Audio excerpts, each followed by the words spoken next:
In 17th-century colonial North America, all day-to-day cooking was done in the fireplace. Generally large, fireplaces were planned for cooking as well as for warmth. Those in the Northeast were usually 4 or 5 feet high, and in the South, they were often high enough for a person to walk into. A heavy timber called the mantel tree was used as a lintel to support the stonework above the fireplace opening. This timber might be scorched occasionally, but it was far enough in front of the rising column of heat to be safe from catching fire.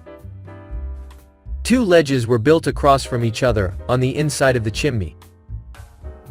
On these rested the ends of a lug pole from which pots were suspended when cooking. Wood from a freshly cut tree was used for the lug pole, so it would resist heat, but it had to be replaced frequently because it dried out and charred, and was thus weakened.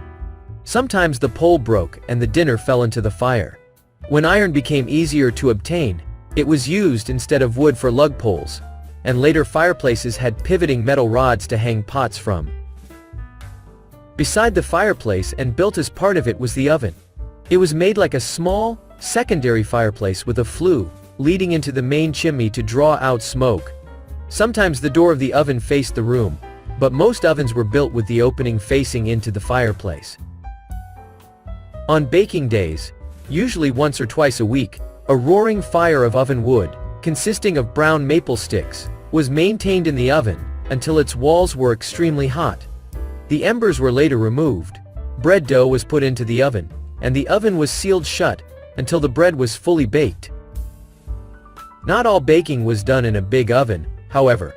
Also used was an iron bake kettle, which looked like a stewpot on legs and which had an iron lid. This is said to have worked well when it was placed in the fireplace, surrounded by glowing wood embers, with more embers piled on its lid.